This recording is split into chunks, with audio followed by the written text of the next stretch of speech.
आज हम करने जा रहे हैं calculation involving unit cell dimension.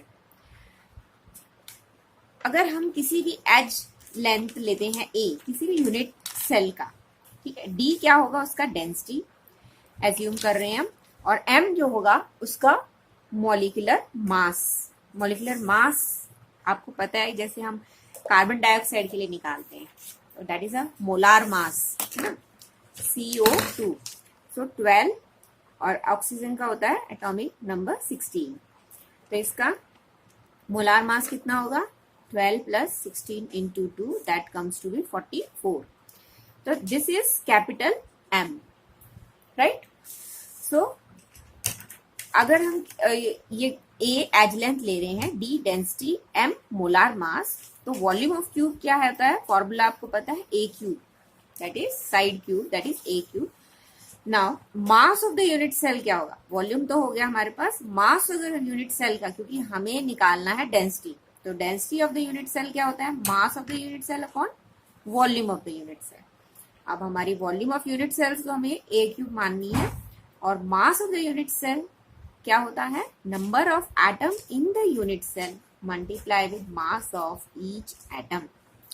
अब number of atom in the unit cell, it is considered as Z, capital Z, and mass of each atom is small m.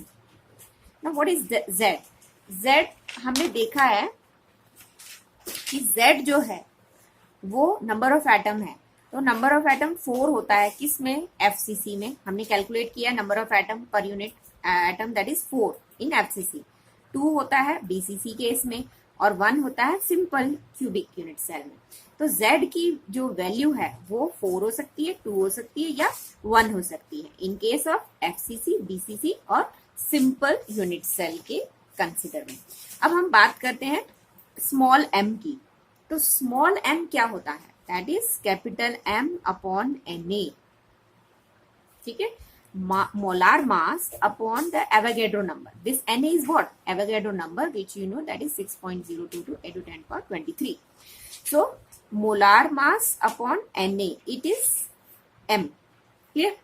तो अभी हम ये डेंसिटी का फॉर्मूला डालेंगे, mass of the unit cell upon volume of the unit cell, which is equal to mass of unit cell क्या होता है, Z into M. अब M की जगह हम क्या लिख सकते हैं, M बाय Na, तो क्या बन जाएगा, Z into capital M upon Na।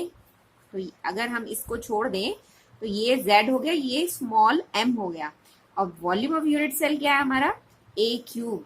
So A cube यहाँ पुट करेंगे तो डेंसिटी का फॉर्मूला क्या आ गया, Z into M upon A cube into Na। अब ये फॉर्मूले के बेस पे प्रॉब्लम्स करनी है सॉल्व, जो कि मैं आपको भेज देंगे, प्रॉब्लम्स भेज दूंगी, उसके बेस पे आपने ये डेंसिटी कैलकुलेट करनी है, ठीक है। तो अभी हम नेक्स्ट टॉपिक स्टार्ट करते हैं। अभी हमारा रेडियस रेशियो। रेडियस रेशियो क्या होता है, रेडियस रेशियो सिंपली अगर हम बात करें तो ये अगर कैटायन का रेडियस है तो RA कैटायन का लेंगे, R माइनस यानी एनायन का रेडियस है, तो रेडियस रेशियो हमेशा क्या होता है, कैटायन की रेशियो अपॉन एनायन की radius ratio. So it's just the ionic radius of the cation to the ionic radius of the anion. This is a radius ratio. Clear? Now, अगर हम radius ratio की बात करें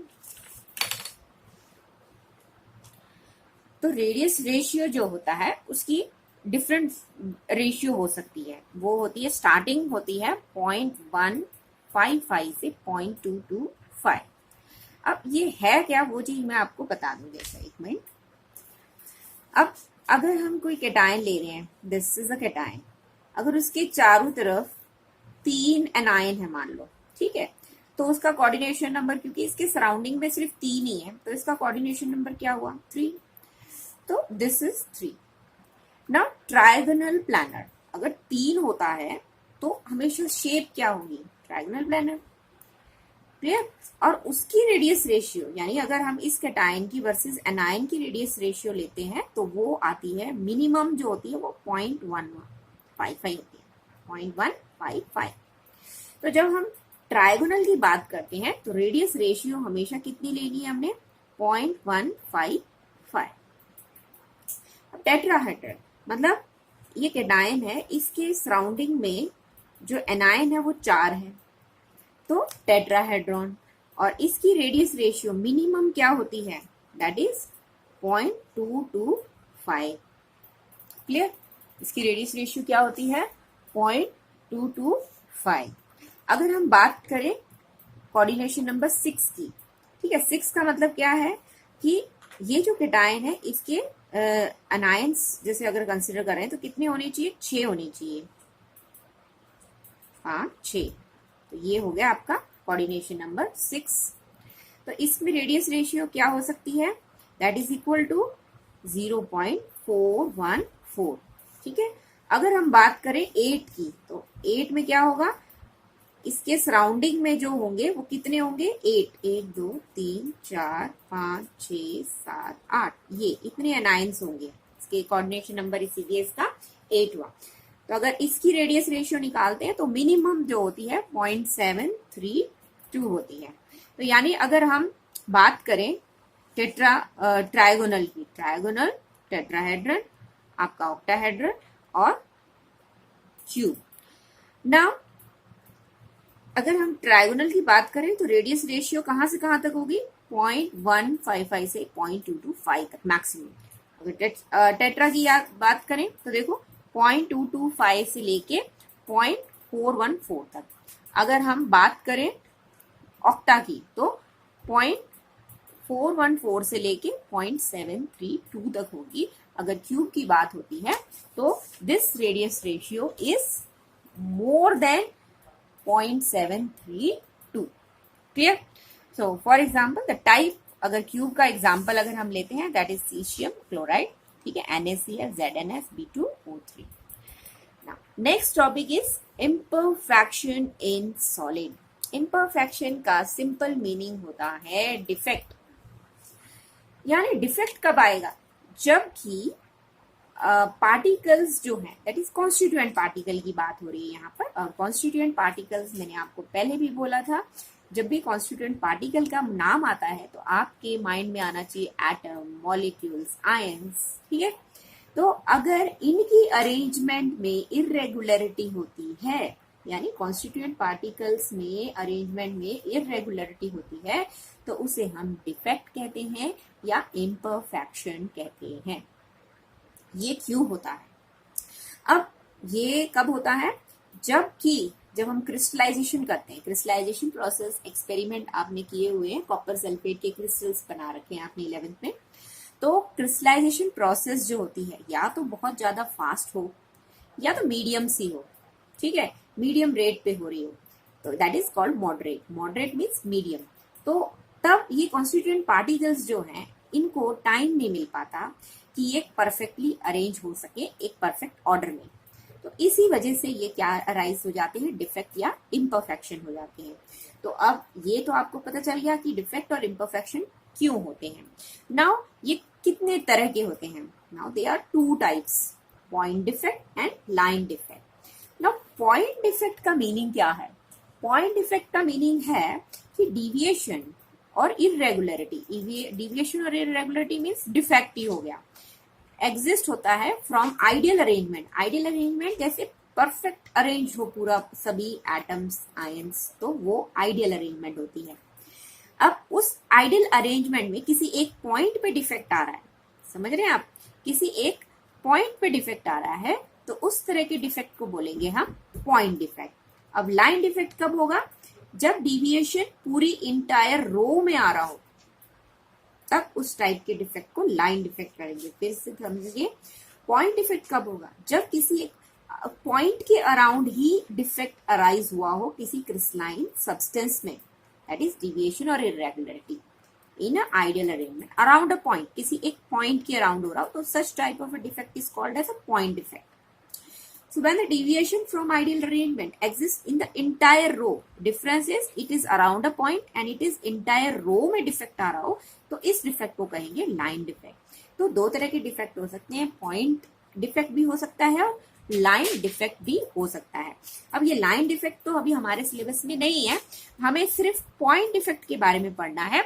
so let us consider the type of point defects. अब point defects कितने तरह के होते हैं, पॉइंट डिफेक्ट्स जो है मेनली 3 टाइप्स में डिवाइड किए गए हैं, जो कि stoichiometric defect, non stoichiometric defect and impurity defects होते हैं। अब स्टोशियोमेट्रिक डिफेक्ट्स क्या होते हैं? As the word stoichiometric, understand the meaning of this stoichiometric, मतलब जहां पर कैटायन और एनायन इक्वल नंबर होते हैं, यानी A+ अगर हम कैटायन लेते हैं और B- एनायन लेते हैं, तो उस क्रिस्टल लैटाइस के अंदर इक्वल नंबर ऑफ कैटायन और एनायन होंगे, तो उस तरह के क्रिस्टल लैटाइस को हम स्टोशियोमेट्रिक कंपाउंड बोल सकते हैं। अब उसमें अगर डिफेक्ट आ जाए, बट कंडीशन क्या है? कैटायन और एनायन की रेशियो सेम रहेगी ताकि उनकी इलेक्ट्रिकल न्यूट्रलिटी मेंटेन रहे, यानी प्लस और माइनस चार्ज सेम रहेगा। Is that clear? So if the imperfection, the ratio of cation, ठीक है, and anion remain same, ratio same रहेगी, कैटायन जितने हैं उतने ही एनायंस रहेंगे, पॉजिटिव चार्ज जितना है उतना ही नेगेटिव चार्ज रहेगा, तो ऐसे इम्परफेक्शन में, ठीक है, जो कि डिफेक्ट हो जाता है, तो उसे हम स्टोशियोमेट्रिक डिफेक्ट कहते हैं। That is stoichiometry of substance do not disturb defect. Clear? And AB having equal number of A+ and B-, then such compound is stoichiometric compound, जैसे अभी मैंने आपको बताया।